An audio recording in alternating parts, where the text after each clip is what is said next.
नमस्कार। इकोनॉमी की lecture series में आपका स्वागत है। पिछले 2 लेक्चर से हम राष्ट्रीय आय की संकल्पनाओं के बारे में पढ़ रहे हैं और आज उसी कड़ी को हम आगे बढ़ाते हैं। तो सबसे पहले हम ये देखते हैं कि पिछले 2 लेक्चर्स में हमने राष्ट्रीय आय की जो संकल्पनाएं हैं, कौन कौन सी संकल्पनाएं हमने पढ़ ली हैं। ठीक है, राष्ट्रीय आय के तहत हमने डिप्रिसिएशन यानी कि मूल्यह्रास को पढ़ लिया है। फिर NFIA यानी net factor income from abroad, विदेशों से अर्जित निवल कारक आय, ये हमने पढ़ लिया है। फिर हमने नेट इनडायरेक्ट टैक्स, निवल अप्रत्यक्ष कर पढ़ लिया है। उसके बाद हमने मीन्स ऑफ प्रोडक्शन, उत्पादन के साधन, लैंड, लेबर, कैपिटल, इंटरप्रेन्योरशिप, ये मीन्स ऑफ प्रोडक्शन हमने पढ़ लिए हैं। और फिर हमने लास्ट में जो पढ़ा था वो relation between GDP and GNP, GDP और जीएनपी के बीच में हमने एक संबंध स्थापित करके देखा था। इसी के साथ हमने जीडीपी और जीएनपी की परिभाषा को भी पढ़ा था। ठीक है, जीडीपी की परिभाषा में 2 शब्द इंपॉर्टेंट आए थे। एक आया था घरेलू सीमा,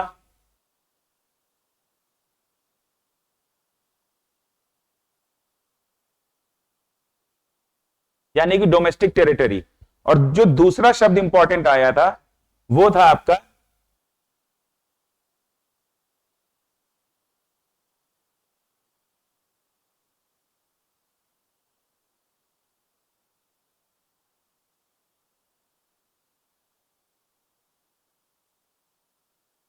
मध्यवर्ती वस्तु, यानी कि इंटरमीडिएट गुड्स।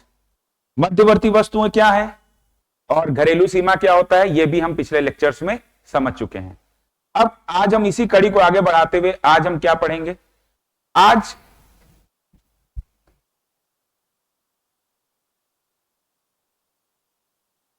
हम इस डायग्राम को समझेंगे। ठीक है, ये जो टफ डायग्राम एनसीईआरटी की बुक्स में है, इस डायग्राम को समझेंगे कि इन सबके बीच में रिलेशन एस्टैब्लिश करने वाले कौन कौन से फैक्टर्स हैं। ठीक है, उसके बाद फिर हम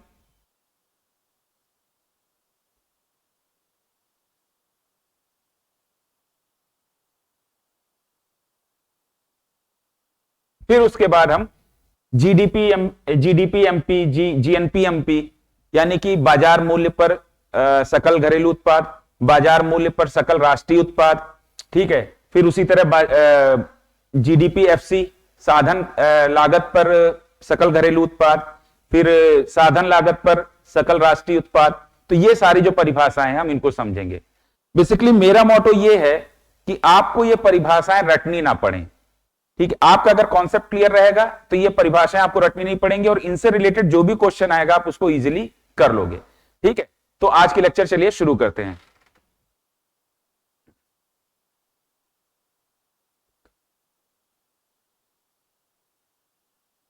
देखिए, हमने डिप्रिसिएशन, एनएफआईए और एनआईटी को पढ़ लिया और हमने यह भी पढ़ा कि एनएफआईए किनके बीच में संबंध स्थापित करता है, तो डोमेस्टिक और नेशनल के बीच में।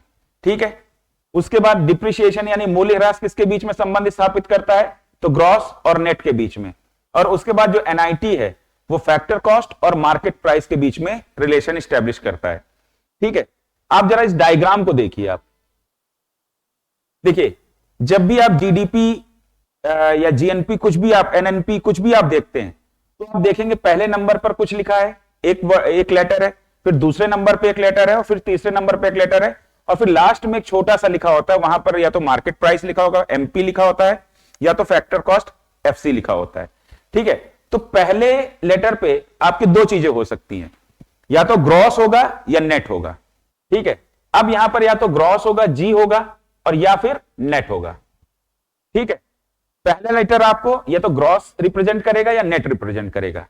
अगर नेट है तो इसका मतलब है कि ग्रॉस में से डिप्रिसिएशन को जो है माइनस कर दिया गया है। क्लियर है? अब जो दूसरा लेटर है वो आपका रिप्रेजेंट करेगा या तो डी और या फिर एन। ये डी यानी कि डोमेस्टिक और ये एन यानी कि नेशनल। अगर डोमेस्टिक है तो वहां पर आपका एनएफआईए नहीं होगा, और अगर नेशनल है तो नेशनल का मतलब है कि आपने इसमें एनएफआईए जोड़ दिया है। एनएफआईए क्या है? Net factor income from abroad. ठीक है, अब जो तीसरा है वो तो आपका प्रोडक्शन है, तो प्रोडक्शन तो उत्पादन, इस लेटर में तो कोई चेंज होता नहीं। फिर चेंज कहां होगा? आप अगर देखेंगे सारी संकल्पनाओं को, चेंज यहां होता है। यहां तो आप या तो यहां पर आपका मार्केट प्राइस यानी बाजार मूल्य होता है, या फिर फैक्टर कॉस्ट यानी कि साधन लागत होता है। अगर बाजार मूल्य है तो इसका मतलब है कि इसमें एनआईटी जुड़ा हुआ है, ठीक है। और अगर फैक्टर कॉस्ट है तो इसका मतलब है कि इसमें एनआईटी नहीं है। एनआईटी यानी कि निवल अप्रत्यक्ष कर, ठीक है। ये चीज आपको समझ में आई कि नहीं? एक बार मैं फिर से बताता हूं आपको। पहला जो लेटर होता है वो या तो सकल होगा या निवल होगा। सकल अगर होगा तो उसमें डिप्रिसिएशन जुड़ा होगा, ठीक है, इसमें डिप्रिसिएशन जुड़ा है, ठीक है। और अगर निवल है यानी कि नेट है तो इसमें डिप्रिसिएशन नहीं जुड़ा है। फिर जो बीच वाला लेटर है उसमें या तो डोमेस्टिक रिप्रेजेंट करेगा और या तो फिर नेशनल रिप्रेजेंट करेगा।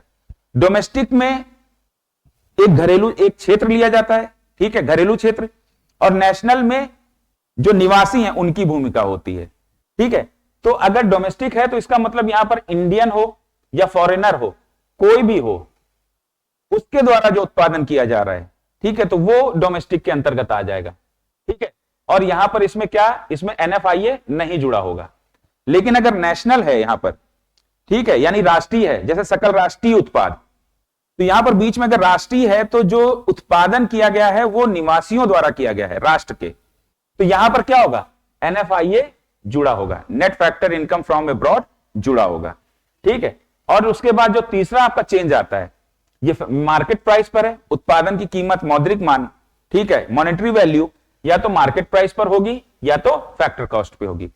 मार्केट प्राइस पर है तो इसका मतलब है कि उसमें निवल अप्रत्यक्ष कर जुड़ा हुआ है, और अगर फैक्टर कॉस्ट है तो इसका मतलब है लैंड, लेबर, कैपिटल, इंटरप्रेन्योरशिप, इन चार कारकों की जो लागत आई है उस लागत को मिलाकर जो लागत बनी है वही फैक्टर कॉस्ट होगा, उसमें निवल अप्रत्यक्ष कर नहीं जुड़ा होगा, ठीक है।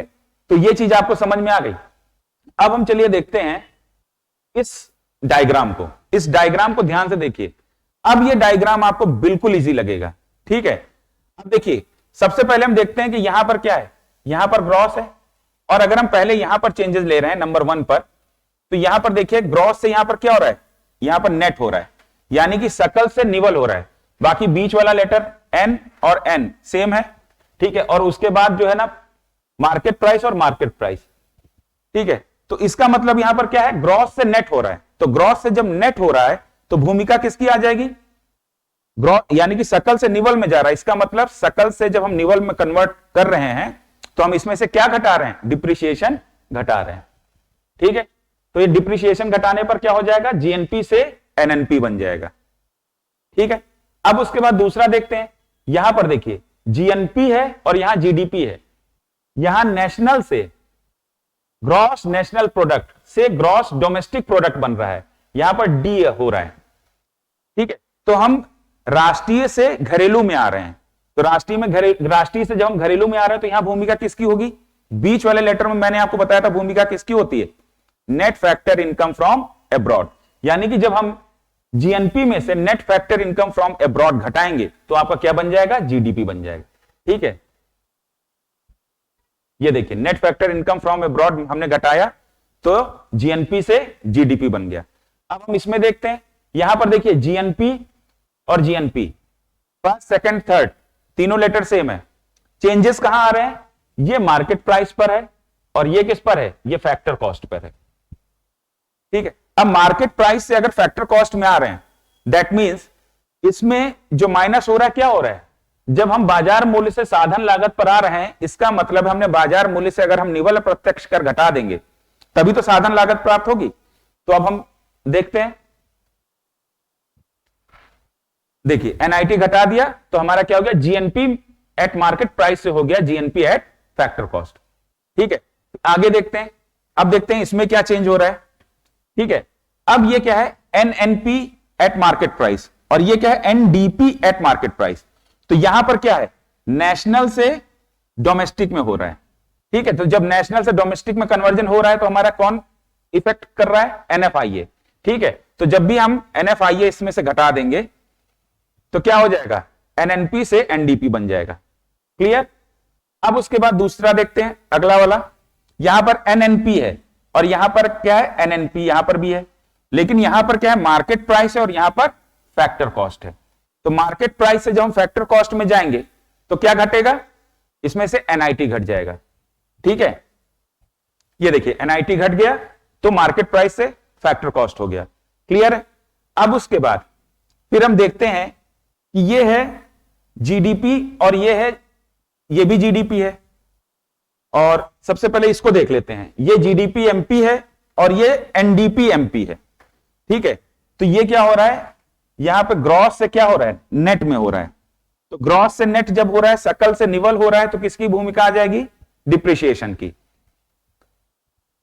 ये देखिए डिप्रिसिएशन आ गया। अब उसके बाद हम देखते हैं कि यहां पर मार्केट प्राइस है और यहां पर क्या है, फैक्टर कॉस्ट। तो मार्केट प्राइस और फैक्टर कॉस्ट को कौन डिटरमाइन कर रहा है, एनआईटी। ठीक है, अब यहां पर क्या है, यहां पर नेशनल है, बीच वाला नेशनल है, ग्रॉस नेशनल प्रोडक्ट, और ये क्या है, ग्रॉस डोमेस्टिक प्रोडक्ट। यहां पर नेशनल से क्या है, डोमेस्टिक में कन्वर्ट हो रहा है। तो जब भी नेशनल से डोमेस्टिक में कन्वर्ट होगा तो हम क्या करेंगे, नेशनल से जब भी डोमेस्टिक में कन्वर्ट होगा तो हमारी भूमिका आ जाएगी एनएफआईए की, यानी कि net factor income from abroad. अब उसके बाद इसको देखिए, ये आपका जीएनपी है और ये क्या है, एनएनपी। तो यहां पर ग्रॉस से क्या हो रहा है, ये ग्रॉस है और ये क्या हो रहा है, नेट। तो जब भी ग्रॉस से नेट में जाते हैं तो क्या किसकी भूमिका हो जाती है, डिप्रिसिएशन की।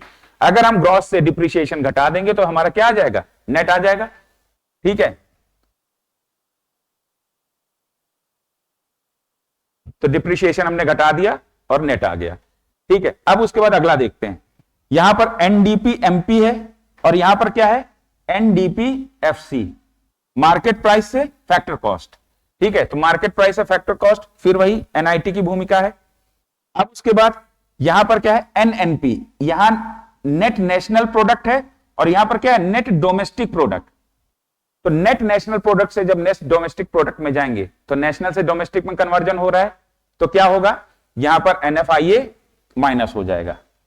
ठीक है, अब लास्ट में क्या आप देख रहे हैं कि यहां पर क्या है, जीडीपी एफसी और यहां पर क्या है, एनडीपी एफसी। तो एन यानी कि ग्रॉस से नेट में कन्वर्ट हो रहे हैं। तो जब भी ग्रॉस से नेट में जब जाएंगे तो किसकी भूमिका हो जाएगी, डिप्रिसिएशन की। अब ये पूरा फिगर आपको समझ में आ गया, ऐसा कुछ आपको लग रहा है कि ये ना समझ में आया हो, तो मुझे उम्मीद है कि ये पूरा फिगर आपको समझ में आ गया होगा। अब चलिए इनकी परिभाषाओं को देखते हैं। ठीक है, अब जैसे जीडीपी एमपी यानी कि gross domestic product at market price, तो हमें ग्रॉस डोमेस्टिक प्रोडक्ट की तो परिभाषा पता ही है। ठीक है, कि monetary value of all the final goods and services produced in domestic territory of a country in a financial year. तो ये आपका हो गया जीडीपी। ठीक है, अब जब बोल रहा है कि जीडीपी एट मार्केट प्राइस, तो इसको आप क्या कर देंगे, monetary value at market price, monetary value at market price, इस शब्द को जोड़ देंगे, of all final goods and services produced in A domestic territory of a country in a financial year. ठीक है, तो हमने जीडीपी की परिभाषा में जो मॉनेटरी वैल्यू अब हम ले रहे हैं वो किस पर ले रहे हैं, हम मार्केट प्राइस पर ले रहे हैं। तो जीडीपी एमपी हो गया। अब यही चीज अगर जीडीपी एफसी हो, ठीक है, साधन लागत पर साधन लागत पर सकल घरेलू उत्पाद, जीडीपी एट फैक्टर कॉस्ट, तो यहां पर क्या हो जाएगा, यहां पर monetary value at market price की जगह क्या हो जाएगा, सिर्फ एट फैक्टर कॉस्ट। तो monetary value at factor cost of all the final goods and services produced in domestic territory of a country in a financial year. तो हमने GDP की परिभाषा में जो मॉनेटरी वैल्यू के बाद हम क्या ले रहे हैं, जब एमपी है मार्केट प्राइस है तो हम कह रहे हैं कि monetary value at market price, और जब हम कह रहे हैं कि जीडीपी एफसी है तो monetary value at factor cost. तो अब आपको इसमें कोई कठिनाई तो नहीं होगी ना कि जब आपको जीडीपी एमपी की परिभाषा पढ़नी है और जीडीपी एफसी की, तो आपको कुछ याद करने की जरूरत है, नहीं याद करने की जरूरत है। आपको सिर्फ जीडीपी की परिभाषा याद हो, मार्केट प्राइस पर हो तो मौद्रिक मूल्य बाजार कीमत पर, और अगर फैक्टर्स यानी साधन लागत हो तो मौद्रिक मूल्य साधन लागत पर। अभी हिंदी में भी इसकी परिभाषा मैं समझा दूंगा लास्ट में। ठीक है, अब उसके बाद जैसे ये है कि जीएनपी, अब यहां पर आपने जीडीपी की परिभाषा पढ़ी, तो जीडीपी की परिभाषा क्या कहती है कि monetary value of all final goods and services produced in domestic territory of a country in a financial year. लेकिन जीएनपी की परिभाषा क्या कहती है? Monetary value of all final goods and services produced by the residents of a country. मैंने आपको जब GNP और जीडीपी की परिभाषा पढ़ाई थी, तब मैंने आपको एक चीज बताई थी कि जब जीडीपी की परिभाषा में महत्व किसका है? क्षेत्र का है, टेरिटरी का है। तो यहां पर क्या कर दिया? In the domestic territory of a country. फिर मैंने जब जीएनपी की परिभाषा आपको पढ़ाई थी, तब मैंने कहा था कि यहां पर महत्व किसका है? निवासियों का। ठीक है, तो यहां पर जो प्रोडक्शन, यहां पर एक क्षेत्र में प्रोडक्शन हो रहा है, और यहां पर क्या है? जीएनपी में, सकल राष्ट्रीय उत्पाद में, क्षेत्र के निवासियों द्वारा, वो देश के निवासियों द्वारा उत्पादन किया जा रहा है। यहां पर क्षेत्र का महत्व नहीं है, यहां पर उस अर्थव्यवस्था या उस देश के निवासियों का महत्व है। तो अगर हम मान लीजिए अब हम परिभाषा बना रहे हैं जीएनपी एमपी की, ठीक है, तो परिभाषा यहां तक तो सेम रहेगी, monetary value at market price of all final goods and services produced. लेकिन जब हम जीएनपी बोल रहे हैं तो उस समय हम क्या बोलेंगे? इन डोमेस्टिक टेरिटरी की जगह हम क्या कर देंगे? इन डोमेस्टिक टेरिटरी की जगह हम कर देंगे प्रोड्यूस्ड बाय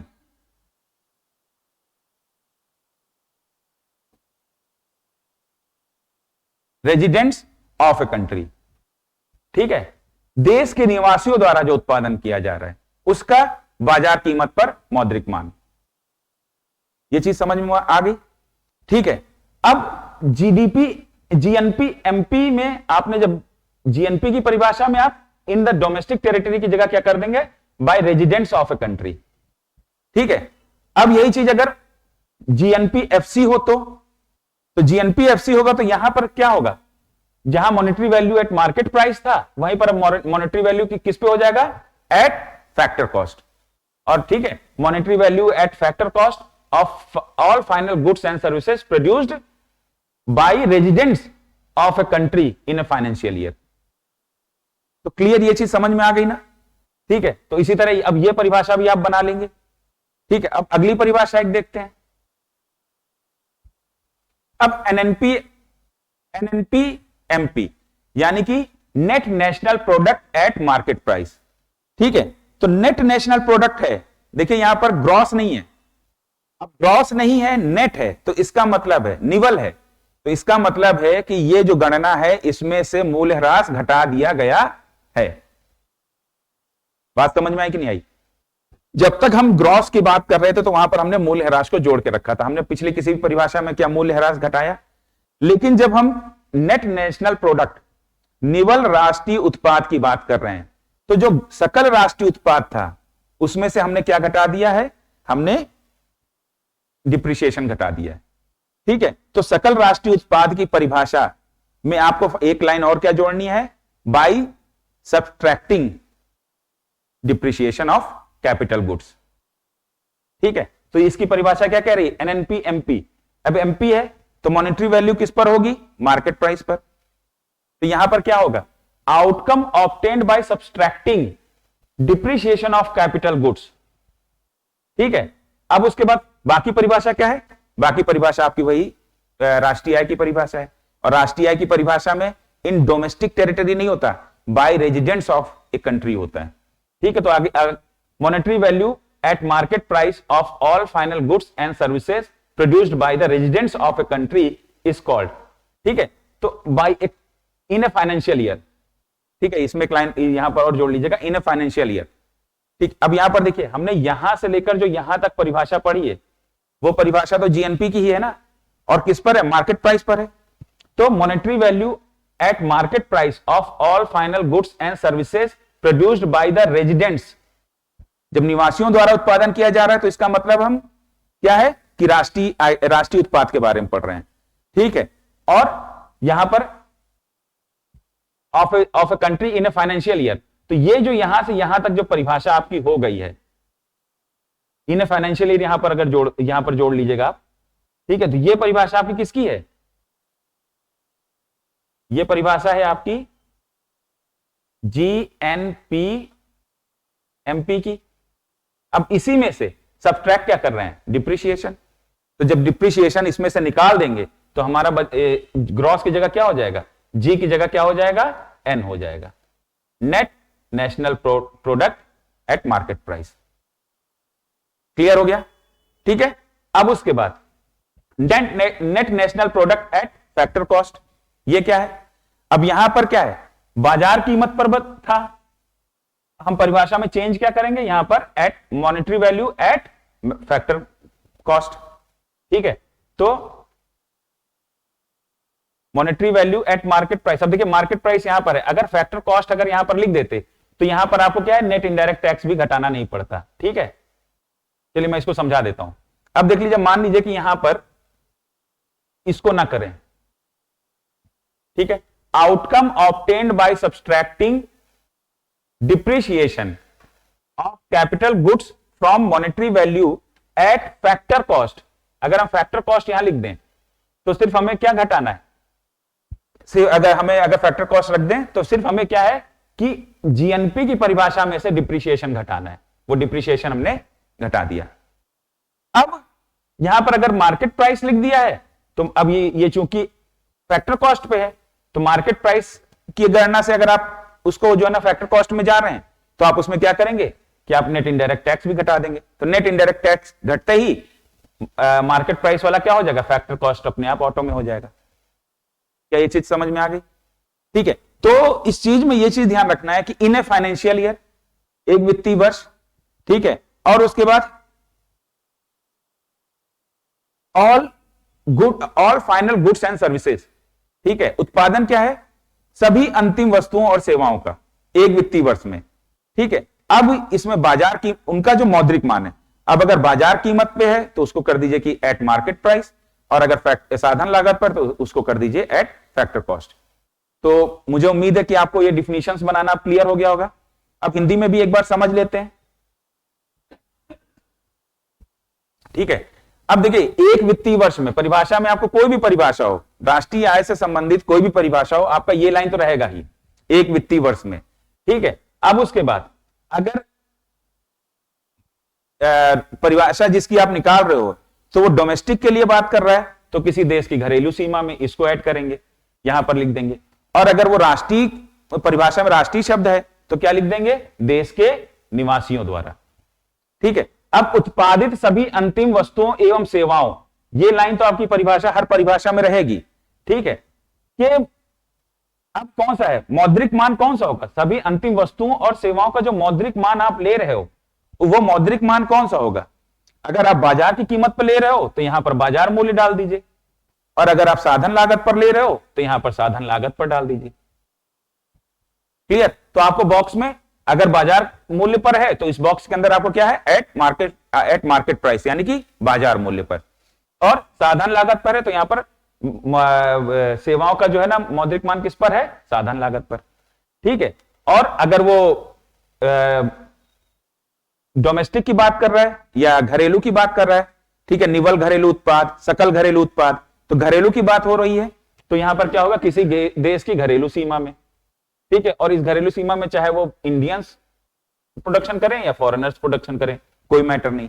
लेकिन जब बोल रहा है कि सकल राष्ट्रीय उत्पाद, निवल राष्ट्रीय उत्पाद, तो जब राष्ट्रीय उत्पाद की बात हो रहा है तो वहां पर कौन प्रोडक्शन कर रहा है, सिर्फ देश के निवासी, ओनली इंडियंस।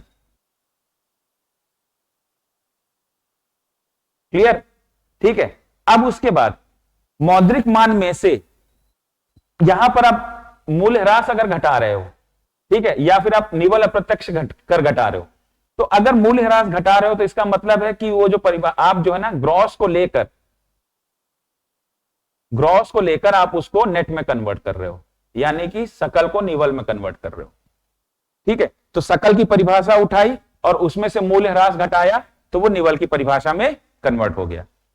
ठीक है, और उसके बाद अगर निवल अप्रत्यक्ष कर आप उसमें से घटा रहे हो तो इसका मतलब है कि आपने जो परिभाषा उठाई है वो बाजार मूल्य पर परिभाषा ली है, बाजार मूल्य पर, और उसमें से जब आपने निवल अप्रत्यक्ष कर घटा दिया तो वो परिभाषा किस पर हो गई, साधन लागत पर।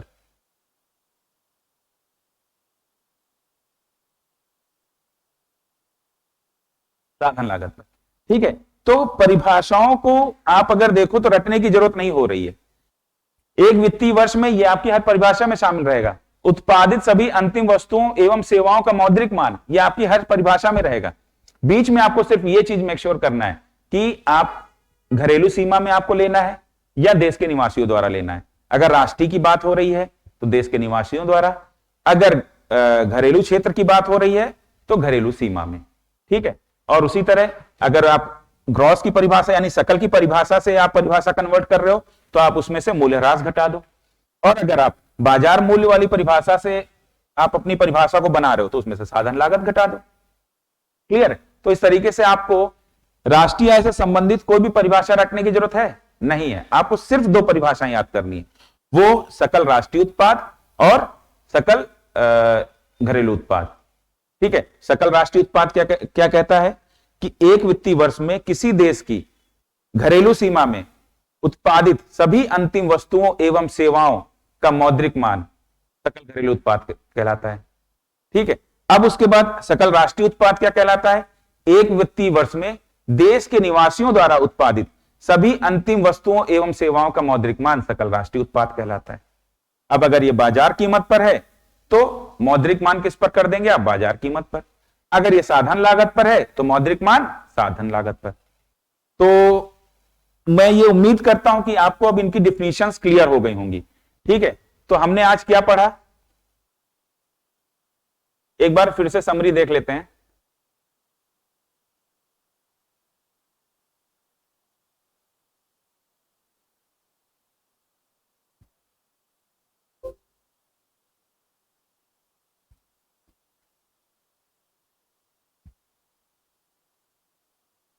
ठीक है, तो एक बार समरी देख लेते हैं कि हमने अपना जो ये सीरीज शुरू की थी, अभी आज ये तीसरा लेक्चर है, तो पिछले दो लेक्चर्स में हमने जो है ना various concepts of national income से शुरुआत करी थी। तो पिछले दो लेक्चर्स में हमने क्या क्या चीजें पढ़ ली थी? हमने डिप्रिसिएशन यानी मूल्यह्रास पढ़ लिया था, फिर उसके बाद हमने NFIA यानी विदेशों से अर्जित निवल अप्रत्यक्ष आय पढ़ लिया था, फिर उसके बाद निवल कारक आय, और फिर हमने निवल अप्रत्यक्ष कर पढ़ लिया था, फिर हमने मीन्स ऑफ प्रोडक्शन पढ़ लिया यानी उत्पादन के कारक जो उत्पादन के साधन होते हैं, फिर उसके बाद हमने GNP और GDP की परिभाषा पढ़ ली और इनके बीच में रिलेशन एस्टेब्लिश कर लिया। फिर हमने ये भी देख लिया था कि ये जो हमारे डिप्रिसिएशन है, NIT है, NFIA है, ये हमारे किन किन फैक्टर्स को इंपैक्ट डालते हैं, तो वो सारी चीजें हमने आज देख ली। ठीक है, और उसके सहारे हमने ये जो NCERT का जो ये फिगर दिया हुआ था, इस फिगर को अच्छे से हमने समझ लिया कि किस चीज के निकलने से, डिप्रिसिएशन के जाने से क्या प्रभाव पड़ता है, NFIA के निकलने से क्या प्रभाव पड़ता है, NIT के निकलने से क्या प्रभाव पड़ता है, ये सारी चीजें हमने आज देख ली।